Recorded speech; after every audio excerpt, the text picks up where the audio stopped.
Voters in Thailand have started casting their ballots. The elections will determine who will be the kingdom's next prime minister.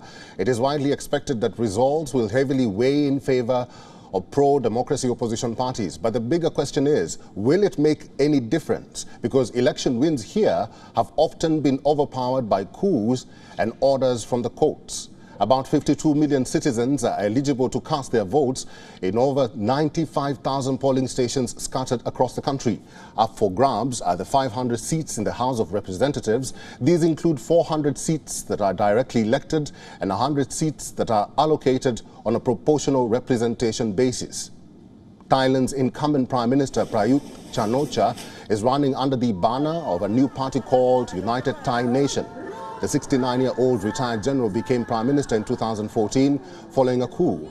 The Conservative Prime Minister has campaigned aggressively and has promised a slew of welfare measures. These include some farmer welfare policies, infrastructural development in backward regions, among others. But odds are not in his favor. Opinion polls show that opposition parties, especially Thai and Move Forward, will gain the most seats. Thai's election campaign largely revolved around the military rule and the influence of the ruling government over key institutions. It is being led by 36-year-old Petontang Shinawatra, who is the youngest daughter of former Prime Minister and telecom tycoon Thaksin Shinawatra. While Move Forward Party has promised to weaken military rule and monarchy, it is seeking support from the millennials and Gen Z voters who make up nearly half of the eligible voters. It is being led by 42-year-old Peter Limja Royenrat. He is a businessman and alumni of Harvard University. Though the opposition parties looks set for victory, chances of Chan-O-Cha retaining his position cannot be ruled out, thanks to the constitution which was amended by the military in 2014. The new premier will be chosen jointly by the 500 elected members of parliament and 250 senate members appointed by the junta.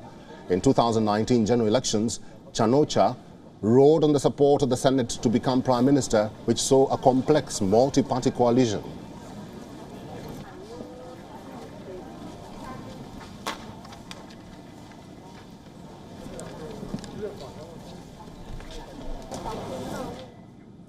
And for more on this, joining us live from Bangkok is Phil Robertson, the Deputy Director of Asia Division at the Human Rights Watch. Phil, good to see you and welcome to the broadcast. Voters have started swimming to polling stations. What's the mood on the ground in Thailand? Are people excited about the elections? And what is your predictions?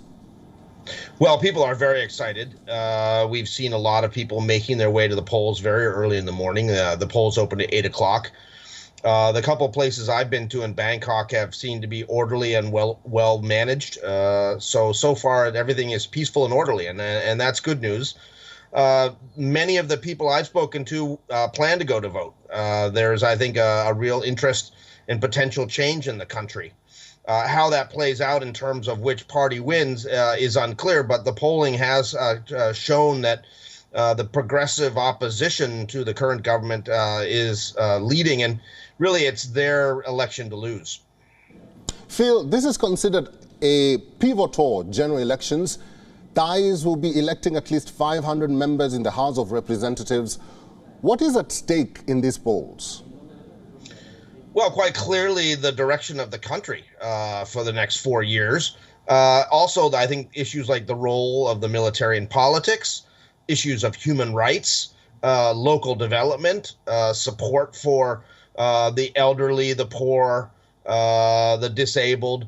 All these issues are being brought out by the parties, which is very interestingly this time are coming out with detailed policy platforms of things they want to do if they get into power. So, you know, it's going to be very interesting to see how this plays out and whether they fulfill those promises.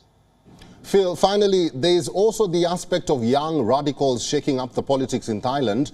What are their chances of victory in these polls?